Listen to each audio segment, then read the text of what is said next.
La crise arrive et elle va être terrible. Bonjour à tous, c'est Pierre. Je suis très heureux de vous retrouver aujourd'hui pour une nouvelle vidéo où on parle crise financière à venir. Est-ce que la crise c'est pour cette année 2019 ou 2020?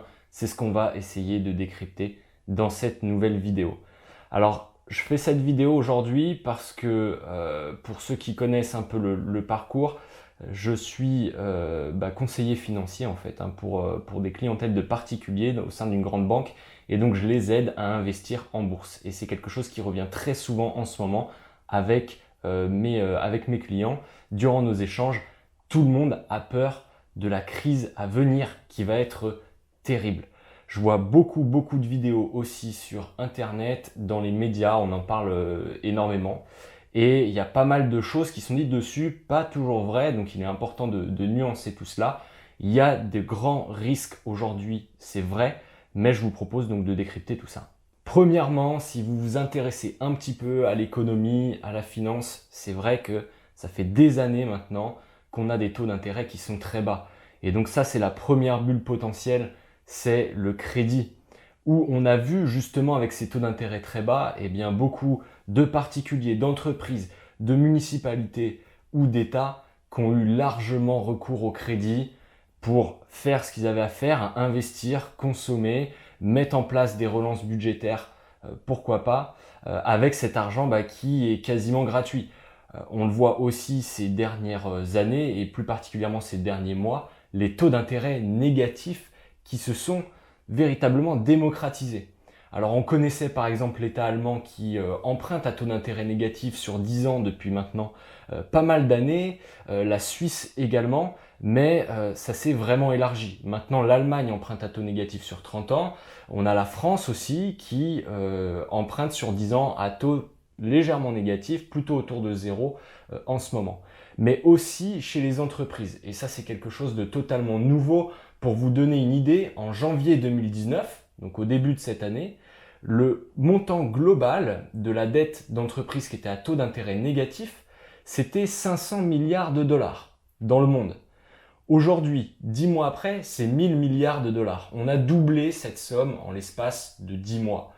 Et on a effectivement des entreprises qui ne sont pas toutes en pleine santé, qui sont fragilisées et qui profitent justement de ces taux d'intérêt très bas pour subsister. C'est ce qu'on appelle les entreprises zombies. Donc ça se voit surtout par exemple en Chine essentiellement où ça pose un vrai problème. On a ces entreprises qui en gros ne produisent rien, sont tout juste à l'équilibre d'un point de vue financier, voire perdent de l'argent et arrivent à survivre juste en empruntant encore et encore avec cet argent qui est gratuit et en accès quasiment illimité. Pour les banques qui prêtent à ces sociétés-là, évidemment, tant que la musique joue, eh bien on continue de danser. Si jamais on venait à couper les lignes de crédit de ces entreprises qui financièrement ne sont pas saines, eh bien ça reviendrait à signer en fait leur arrêt de mort et donc ainsi pour la banque eh bien à rentrer dans ses livres de compte une perte, ce qu'elle ne veut absolument pas et donc elle continue de profiter de ces taux d'intérêt pour faire subsister ces entreprises. Donc ça, évidemment, c'est quelque chose qui est très préoccupant, où on voit cette bulle du crédit qui grossit, et ce sur tous les acteurs en fait de l'économie. Pourquoi on a cet argent pas cher aujourd'hui, qui est gratuit? Eh bien, ce sont les banques centrales qui font le jeu depuis des années de ces taux d'intérêt très bas. Et elles ont, ces banques centrales, donc tout intérêt à ce que ça continue. Pourquoi? Parce qu'on sait que si on relève les taux, que les taux deviennent plus importants, on a tout de suite des problèmes. On l'a vu l'année dernière avec la Banque centrale américaine qui a relevé ses taux 4 fois et en janvier 2019, on voyait déjà que on avait un taux en fait de non-remboursement des échéances de prêt ou de retard dans le paiement de ces échéances de prêt qui a grimpé en flèche d'un seul coup. Donc il est très important aujourd'hui pour les banques centrales de maintenir ces taux d'intérêt très bas pour que justement la musique continue. Alors le fait qu'on ait des taux d'intérêt très bas, ça fait quoi en gros sur les marchés financiers? Pourquoi on pourrait avoir une crise? Eh bien parce que en sacrifiant ces taux d'intérêt, tout l'argent qui est disponible, et aujourd'hui elle est vraiment nombreuse, eh bien elle a besoin de trouver un taux d'intérêt, quelque chose qui la rémunère. Et pour ça, eh bien, on va sur les marchés actions, par exemple, où on va financer des entreprises qui sont un petit peu plus limites, qui offriront un taux d'intérêt un petit peu meilleur, parce que maintenant, avec les entreprises saines, on ne gagne plus d'argent. Et puis, tant pis, on prend un petit peu ce risque-là, qu'en n'est pas vraiment un, parce que du moment que les banques centrales sont derrière à faire tourner la planche à billets, il n'y a pas vraiment de risque. Donc on va sur ces obligations un peu plus risquées, on va sur les marchés actions aussi chercher du rendement. Et c'est pour ça qu'on a des marchés actions qui aujourd'hui sont au plus haut. Que ce soit en France ou aux États-Unis, on bat des records. Record sur record, le marché n'arrête pas de monter. Alors que on a des professionnels de l'investissement qui nous disent « oulala, attention, méfiance, on voit que les bénéfices des entreprises ont tendance à ralentir ». Et oui, parce que je vous rappelle qu'on a quand même connu 11 ans de croissance aux États-Unis de manière ininterrompue. C'est le cycle le plus long depuis les 100 dernières années. Alors c'est normal que ce cycle ralentisse, qu'on est en train de se diriger petit à petit vers une récession qui serait tout à fait saine et naturelle. Il n'y a pas de panique outre mesure à avoir par rapport à ça si la récession reste petite. Mais du coup, les résultats d'entreprise, ils ont tendance à se dégrader, ce qui est assez normal, ce qui répond au cycle naturel, mais on a ce marché qui monte, qui continue de monter. Et on voit que de plus en plus de professionnels restent à l'écart de ce marché action et ont tendance à être investis de plus en plus en liquidité. Donc, c'est pas vraiment de l'investissement, justement, ils se désinvestissent du marché action. Pour autant, ce marché action, comme je vous le disais, il monte. Alors, qui paye? Qui achète ce marché action? Eh bien, en fin de compte, ce sont les entreprises. Comme vous pouvez le voir donc, sur ce graphique, on voit que les entreprises sont les acteurs qui achètent le plus sur le marché. Et oui, avec l'argent pas cher, eh bien, c'est facile pour ces entreprises d'aller investir sur les marchés dans leurs propres actions. Donc, elles rachètent leurs propres actions. Les entreprises, on l'a vu ces dernières années, ont beaucoup investi dans les moyens de production. Aujourd'hui, elles n'ont plus besoin de le faire et elles ont du cash qui est gratuit. Donc, au lieu de le placer sur un compte courant qui va leur apporter zéro, d'avoir de la trésorerie aujourd'hui qui offre un rendement négatif, parce que quand on se place sur du monétaire, ça veut dire des obligations très très court terme, on a des rendements négatifs. Au lieu d'avoir ces rendements négatifs, eh bien, qu'est-ce qu'elles font? Elles préfèrent aller acheter leurs actions. Assez logique pour une entreprise. Et pour autant, eh bien, ça alimente une certaine décorrélation aujourd'hui entre notre prix du marché des actions et puis les fondamentaux des entreprises qui ont tendance à se dégrader. Et c'est là qu'est le vrai danger aujourd'hui. Il y a un autre danger, et ça c'est le deuxième, qui rejoint un petit peu ce que je viens d'expliquer, c'est le danger des ETF. Donc les ETF, si vous ne savez pas ce que c'est, faites une petite recherche Google, vous achetez en gros un panier d'actions qui a une certaine thématique ou un panier d'actions sur un indice donné. Par exemple, vous pouvez acheter l'ETF donc sur le CAC 40 qui va représenter la valeur du CAC 40 et vous donner la performance positive ou négative de ce CAC 40. Et donc aujourd'hui, on a de plus en plus recours à ces ETF. C'est ce qu'on appelle de la gestion passive, contrairement à la gestion active, où vous avez un gérant qui va chercher cette action-là, je l'achète, mais celle-ci, je ne l'achète pas parce qu'elle n'est pas très bonne. Quand vous achetez un ETF, eh bien en fait, on achète tout le panier d'actions. On ne regarde pas vraiment ce qu'il y a dedans, on ne regarde pas la qualité des entreprises qui sont dedans. Donc vous faites tout monter. Donc on a des entreprises qui montent, alors que les fondamentaux ne sont pas bons. Et ils montent juste mécaniquement parce qu'on a une demande en face d'achat du panier complet. Et donc ça crée une décorrélation. D'ailleurs, c'est ce que Michael Burry a identifié comme étant la prochaine bulle à venir. Donc Michael Burry, pour la petite histoire, c'est celui qui avait parié contre les subprimes à compter de 2006. Donc il avait 2 ans d'avance sur la crise des subprimes, mais il a fait gagner au final énormément d'argent à ses clients parce que lui ne croyait pas en fait aux subprimes. Enfin, il a juste identifié en fait qu'il y avait une bulle. Donc pour lui, c'est la prochaine bulle. Effectivement, ça représente un risque. La gestion passive aujourd'hui, c'est 52% des encours totaux qui sont gérés, contre 48% logiquement en gestion active. Et c'est la première fois de notre histoire très récemment que la gestion active est passée en dessous de la gestion passive, donc qui a pris le lead sur la gestion des actifs. Le troisième point dont on parle beaucoup en ce moment, et c'est pour ça qu'on a plein de vidéos en ce moment sur Internet, on a eu un gros souci sur le marché interbancaire américain. Le marché interbancaire, qu'est-ce que c'est? Parce que là-dessus, j'ai pas vu une seule vidéo, en tout cas francophone, qui explique vraiment ce que c'est en comprenant bien ce que c'est. J'ai vu un tas de types qui connaissent rien au marché et qui sont allés vous balancer des choses qui sont totalement fausses. Et donc c'est pour ça que c'est bien de rétablir la vérité dans cette vidéo. Donc le marché interbancaire, ce sont les banques commerciales qui se prêtent de l'argent entre elles pour leurs activités de refinancement. En l'occurrence, là où on a eu un souci sur le marché interbancaire donc américain, ce sont sur les activités de refinancement à très court terme, 24 heures d'échéance. Les banques, elles ont besoin de cash à certains moments pour les actifs risqués qu'elles ont dans leur livre de compte.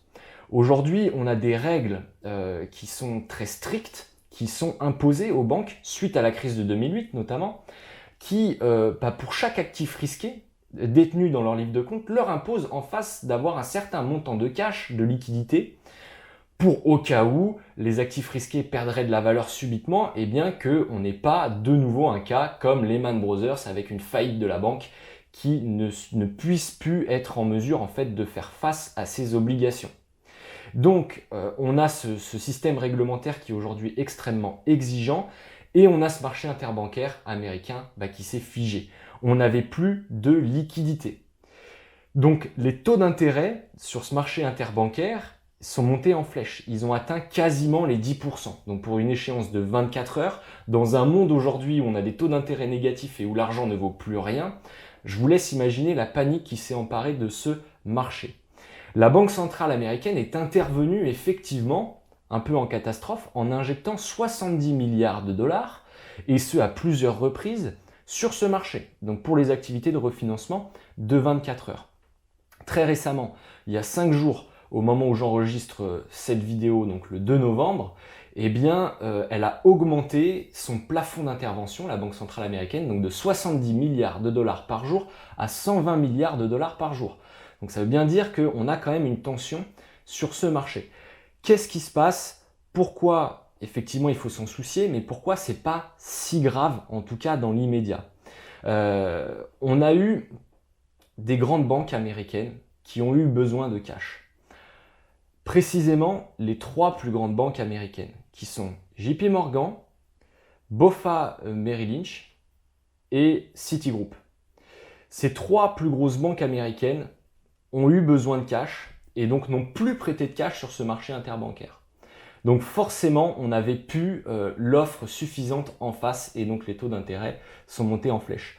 Ce qui se passe, c'est que ces 3 grandes banques que je viens de vous citer, elles ont en charge d'acheter les bons du trésor américains et de les revendre ensuite aux enchères sur le marché financier. Sauf qu'on n'a pas eu la demande qui était anticipée pour ces bons du trésor sur le marché. Donc les banques, les 3 grandes banques, elles se sont retrouvées avec ces bons du trésor américains dans leur livre de compte plus longtemps que prévu. Elles ont dû les garder plusieurs journées avant que ça s'écoule sur le marché via les ventes aux enchères. Et donc forcément, elles ont eu besoin de cash juste pour passer la nuit et pour répondre à la réglementation. Donc c'est pour ça que la Banque centrale américaine est intervenue pour résoudre ce problème-là. J'ai entendu que JP Morgan n'avait plus d'argent et que c'était pour ça qu'elle faisait appel à ce marché interbancaire. Ça n'a juste rien à voir. Donc ineptie totale, et c'est une vidéo qui a fait beaucoup de vues, et quand je vois les commentaires, c'est juste pathétique. Donc il est bien important de comprendre ce qui s'est passé sur ce marché interbancaire. Donc c'est un peu paradoxal la situation parce qu'on a énormément de liquidités aujourd'hui injectées sur tous les marchés et on le voit sur nos indices boursiers qui montent en flèche dopés par ces liquidités finalement. Et puis d'un autre côté, on manque de liquidités sur le marché interbancaire. C'est juste parce qu'on n'avait pas la demande donc en face pour les bons du trésor américain. Comment on peut expliquer cela? C'est assez difficile à faire, mais on peut se dire que finalement, le marché il cherche plus de rendement avec ces bons du trésor américain qui ont beaucoup baissé en termes de rendement ces derniers mois et en gros sur la dernière année. Donc le marché préfère allouer ses actifs à des rendements qui sont peut-être un peu plus risqués, mais qui rapportent davantage. Voilà, donc pour conclure cette vidéo, pour pas que ce soit trop long, on a effectivement des dangers aujourd'hui qu'il faut surveiller sur le marché. Est-ce qu'on est à l'aube d'un crack? Pour l'instant, à court terme, à mon sens, non, parce qu'on a les banques centrales qui interviennent. On le voit sur les bilans, La Banque Centrale Européenne intervient toujours beaucoup, son bilan est très haut, et la Banque Centrale Américaine, son bilan remonte très nettement, donc elle recommence à intervenir sur le marché, et elle a de quoi faire encore cette Banque Centrale Américaine. On voit aussi que les stimulus de banque centrale, dans le passé, ont plutôt permis un redressement de l'économie.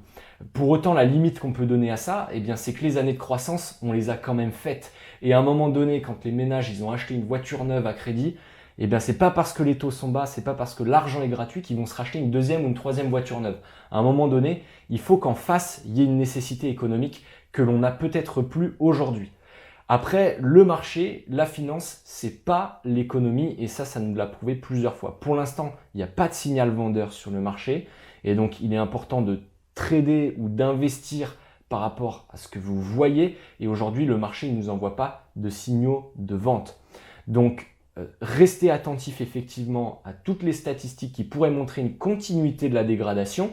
Plus le marché va progresser et plus l'économie va se dégrader, plus il faudra être prudent évidemment. Pour autant, laissez-vous porter par le marché. Tant qu'il en a encore à donner, faut continuer sur cette voie-là. Donc il n'y a pas de pessimisme outre mesure à avoir en ce moment. N'oubliez pas que les gens qui vous répètent que les marchés vont se crasher là dans une semaine, dans 2 semaines, ils le font déjà depuis 10 ans, que c'est jamais encore arrivé. Évidemment, ça arrivera, et mathématiquement, plus le marché monte et plus on a de chances que ça arrive, et plus les années passent aussi, plus on a de chances que ça arrive. L'important et ce qui fait la différence, c'est justement de timer le moment où ça va arriver. Crier à tort et à travers depuis 10 ans que la situation est catastrophique, ça vous a juste fait manquer beaucoup d'argent. Et regardez les performances de ceux qui vous disent ça. En général, c'est juste risible. Alors que le moindre boursicoteur qui a réussi lui à se mettre dans le marché et à acheter un ETF tout bêtement, lui aura fait de l'argent. Donc choisissez votre camp, regardez les informations que nous donne le marché. Ça sert à rien de paniquer maintenant, même si on a effectivement des zones de tension qu'il est important de surveiller. Voilà, j'espère que cette vidéo vous a plu. N'hésitez pas en commentaire si vous avez des choses à dire par rapport à cela. Ce sera avec plaisir. Je vous souhaite de très bons investissements. À bientôt pour une prochaine vidéo. Ciao!